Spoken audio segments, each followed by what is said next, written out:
አልጠላሽም ክፍል 7 ከደራሲያን ዓለም የተጻፈ በይፋት ሎቭ ስቶሪጅ የቀረበ በእውነተኛ ታሪክ የተመሰረተ።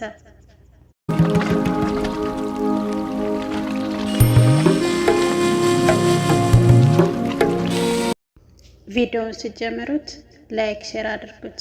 ወደ ታሪኩ አመራለሁ፣ አብራችሁ ቆዩ። አቡበከር ያለ ቀስቃሽ ከእንቅልፉ ተነስቶ ይገላበጣል። ሰዓቱን አየው። 9 ሰዓት ከ10 ይላል። መብራቱን አብርቶ ተቀመጠ።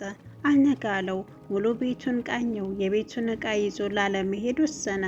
ልብሱ ሲቀር ግን ነገ መሐመድ ጋር ውሎ ከነገ ወዲያ መሄድ እንደሚሻል አሰበ። ሳያስበው እንቅልፍ አሸለበው። ኳ ኳ ኳ የአቡበከር በር ነበር። ደንግጦ በሩን ከፈተው። ሉና ነበረች። እንዶ በአላህ ቀስቅሼህ እንዳይሆን። ወይ ድፍረት አለ ለራሱ። አው አላት። ምን ሱብሂን አልሰገዳችሁም እንዴ? ለማንኛውም ስገዱና ነው። መልስ ሳትጠብቅ ሄደች። የለበሰችው ሸርሸፍ እንዳይጠልፋት ከፊቷ ሰብሰባ አድርጋ ይዘዋለች። ትንሽ ከተራመደች በኋላ ወደ እነሱ ፊቷን አዙራ እጠብቃቸዋለሁ እንዳትቀሩ። ኖ እጠብቃቸዋለሁ። ስንት ነን? ለራሱ ያለችውን ለራሱ ደገመው። ከሰገደ በኋላ ልሄድ እያለ ያስባል። ለመሄድ ልቡ ጓጉቷል፣ ግን ግራ ገባው። አለባበሱን ቀለል አድርጎ ሄደ። የቤቱ በረንዳ ላይ ቡና እየተፈላ ሱፍራ ላይ ምግብ ቀርቧል። ቆሞ ነገሩን ሲያጠና ሉና መጣች። ናና ቁጭ በል። ዝም ብሎ እያያት ፈገግታዋን ለዓመታት የሚያውቀው መሰለው። የት አለ ጓደኛ? ቤቱ ነዋ፣ ማለት እናቱ ጋር። ተንተባተበ። ማለት አብራችሁ አይደላችሁም እንዴ? በእጇ ምልክት ተሰጠችው እንዲቀመጥ። አይ ብቻዬን ነበር የተከራየሁት። ምን ነው? ቦታው ላይ ደልደል አለ። አይ አባባ እኮ ልጄ ነው ምናምን ስላሉኝ ነው። እሱም አንተ ጋር መስሎኝ ነበረ። በልቶ ቁርሱን ከእሷ ጋር በላ። ብላ ከሚለው ቃል ጋር እኩል አጣጣመው። ቁርሱን ሲጨርስ ማነሳሳት ጀመረች። እሱም በልቡ ወደ አዲስ አበባ የሚመለስበት ጉዳይ ሊነግራት ወሰነ። አነሳስታ ስትጨርስ ቡናዋን ለመቅዳት ቦታዋን ያዘች። እና ደሴ ስትመጣ የመጀመሪያህ ነው? አይ መምጣት እስካልሽው አንዴ የመሐመድ እናት ታመው መጥቼ ነበረ፣ ግን በ2 ቀን ነው የተመለስኩት። በዛ ላይ ሆስፒታል ስለነበር ምንም ስለ ደሴ ሀሳቡም ሳይኖረኝ ነው የተመለስኩት። ጥሩ። እና ደሴ ምን ነገር ጣለህ? የስራ ጉዳይ ነበረ። ለ3 ዓመት ኮንትራት ፈርሜ ነበረ። ምን ነው በነበር ጨረስከው? ወደ እሱ ዞር ብላ ፈገግ አለች። አው ልመለስ ነው ኢንሻአላህ። ቢያንስ ከ3 ቀን እመለሳለሁ። ምን ነው አልክ? ድምጿ ቅዝቅዝ አለበት። ፊቷም ሀዘን ወረሰው። ልቡ ሁሉንም ነገር ነገራት። ምናልባት ጥሩ መፍትሄ አታጣለም ይለዋል። ጭንቀቱ ግን ምንድን ነው እንዲህ መመርቀን? አንድ ቀን ካወካት ልጅ ህይወትን መዘረክ ይለዋል። ዝም አለ። የሚለው ጠፍቶት እሷን ቡናውን ቀርታ አቀበለችው። ማሻአላህ፣ ሁሌም ጧጧት ቡና ትጠጫለሽ? ምን ነው አንተ አትጠጣም? እጠጣለሁ እንጂ ከተገኘማ። ቡና አፍቃሪ ነህ ማለት ነው? በጣም። ለሱ የምጸት ንግግር ነበር ቡና። ላለመጠጣት ምን አይነት ሰበብ እንደሚያመጣ ሲያስብ ጭራሽ ቡና አፍቃሪ ነኝ ብሎ ተገኘ። በቃ እስክትነጉድ ሁሌ ማፈላልሃለሁ። የምርሽን ነው? ቃሌ ነው። ቃል ላይ እንዴት ነሽ? ቃል ማለት ሊተኮስበት እንደተነጣጠረ ቦታ ነው። ካመለጥህ ይበጥስሃል፣ ከያዝከው ትኩረት ይሆንሃል። የፊቷ ገጽታ አንጀቱን በላችው። የተጎዳች የያዘች ትመስል ነበረ። የኔ ነገር ያልሆነ ነገር አንዛዛሁብህ። ትክክል ነሽ። ፈገግ አለ። እንደሷ ሲስቅ ጉንጮቹ ባይጎደጉዱም የልቡ ግን ጥርጥር የለውም። እና ለምን እንደምትሄድ አልነገርከኝም? ለዋሽሽ? አይኗን እያየ ጠየቃት። ሙእሚን አይዋሽም። ከዋሸ ግን ያ ያንተ ማንነት ነው። አሁንም ፈገግ አለ። ንግግር ላይ አልቻላት። ሊነግራት ወሰነ። ለዘመናት ከምናውቃቸው ሰዎች በላይ አንዳንዴ የቀናት ትውውቅ ብዙ ነገሮችን ይቀያይራል። የቀናት ወዳጅ ላይ ልቦች ይንጠለጠላሉ። ግን ጥያቄው ይዘልቃል ወይ ነው። ቶሎ የታመነ ቶሎ ይጎዳ ይሆን አሊያስ ይዘልቃል? ቡና ዛሬም ያለቀዱ ጠጣ።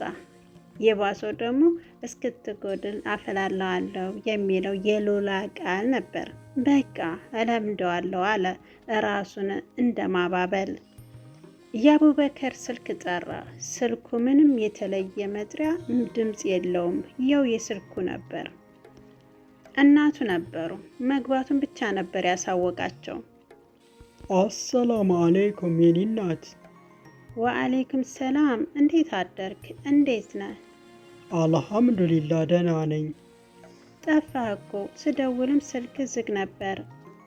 ትንሽ አልተመቸኝም ነበር። እና እንዴት ሆንክ? ቁርስስ በላህ?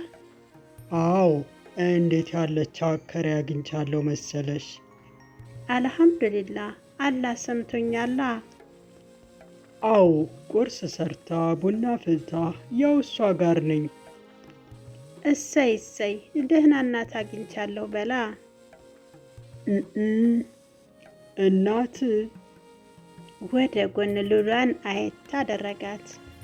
ያው በተለምዶ አከራይ ሲባል እድሜያቸው የገፋ ተለቅ ያሉ ሴት እንደሚጠበቅ ነው። ወይዘሮ ፋጡማም እናት ያሉት። እናቱ ስለ ስራው ሲጠይቁት ደበስበስ አድርጎ አለፈው። ሉላ ፊት ብዙ ማውራት አልፈለገም። በቃ እናቴ በኋላ ደውልልሻለሁ፣ ውድድ ነው ማደርግሽ፣ ደህና ዋይልኝ። ወደ ሉላ ፊቱን አዙሮ ተቀመጠ። ለእናቴ ጥሩ አከራይ አግኝቻለሁ ብያለሁ፣ አታሳፍሪኝ። አብሽር፣ ደግሞ ለ3 ቀን። ምን ጥሩነት ቀን ገደብ አለው እንዴ?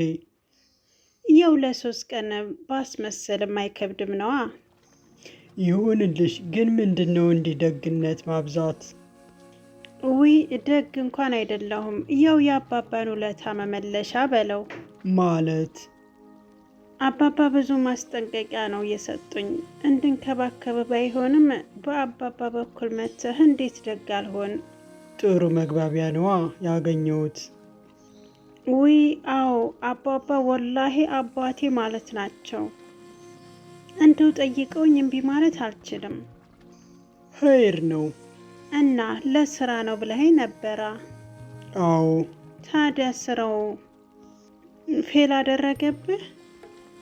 እንዲያ እንኳን ሳይሆን አላህ ከሚገባው በላይ ነው የሰጠኝ። ሳስበው ስራው ለእኔ አይገባኝም። ምናልባት በዚያ ውስጥ አንተን ለስራው የሚገባውን ማንነት ሊገነባ ፈልጎ ቢሆንስ? ምንም እንኳን ስለ ስራው ባላውቅም አላህ ግን በውሳኔው ላይ ስህተት አይኖረውም ብዬ አምናለሁ። ዋናው ያንተ አረዳድ ነው። ምናልባት እንዳልሽው ባይሆንስ? ቆይ እስኪ ስለ ስራው ንገረኝ። ስለ ስራው አጠር አድርጎ ነገራት፣ የዱዓ ምላሽ እንደሆነ ጭምር። ታዲያ ይህ እኮ መልካም ነገር ነው። በዚያ ላይ የፍላጎትህንም ስራ ከሆነ ምኑ ላይ ነው ስህተቱ? ይኸውልሽ የእኔ ለራሴ ጀምሮቶ ምንስ ተብሎ ይነገራል? አቡበከር እንደ ዘመኑ ሰው አይደለም፣ በወንጀሉ አይኮራም። ላገኘው ሰው ሁሉ በጸጸተኝና ያለፈ ታሪኬ ነው በሚል ሰበብ መለፍለፍ አይወድም። በእርግጥ የአላህ መልእክተኛ አላህ ይቅር የሚለው ወንጀል ይፋ የተደረገ ነው የሚለው ሀዲሳቸው ሀሳቡን ያጠነክርለታል። እንዴት ሰው የዓለማቱን ጌታ ደብር ጥሶ በኩራት ያወራል? ሳይሳሳት በፊት ለጓደኞቹ የወንጀል ወሬ አፍ ማዘጊያ ነበር። ሉላ ብትሆን ሀሳቡ ገብቷታል። ስለ ዝሙት ጥናት ለማድረግ እኔ አይገባኝም ማለቱ እኔም ያው ነኝ እንደማለት አላጣቸውም። ፍቅረኛ አለህ? ድንገት ነበር የጠየቀችው። ልቧ በዚህ ሰዓት ይህንን አይነት ጥያቄ ማንሳት እንደሌለባት ቢያውቅም ጥርጣሬዋን ለማረጋገጥ ግን ከዚህ የተሻለ መንገድ አላገኘችም። አቡበከርም ለጥያቄዋ መልስ ለመስጠት ዘገየ። አልጠላሽም ክፍል 7 የዛሬው ታሪካችን ይህን ይመስል ነበር። በቀጣይ ፕሮግራም ክፍል 8 አስቀጥለዋለሁ። እስከዛው ቸርን ሰንብት። ሀገራችን ኢትዮጵያን ሰላማን ይመልስልን፣ አለማችንን ከክፉ መከራ ይጠብቅልን እያልኩ ስንብቴን ከወዲሁ አደርጋለሁ። ነባር ቤተሰቦች ሸር ላይክ እያደረጋችሁ ስለምታበረታቱ ክብረት ስጥልኝ። ለዚህ ቻናል አዲስ የሆናችሁ ደግሞ ሰብስክራይብ በማድረግ የደውል በተኗን በመጫን የዘወትር ቪዲዮ ግብዣ ይሆናል። ይህ ቻናል የሚተላለፈው በእውነተኛ ታሪክ የተመሰረተ ከደራሲያን አለም የተጻፈ በይፋት ሎቭ ስቶሪጅ የቀረበ። አመሰግናለሁ ስላዳመጣችሁኝ። ሰናይ ጊዜ ባይ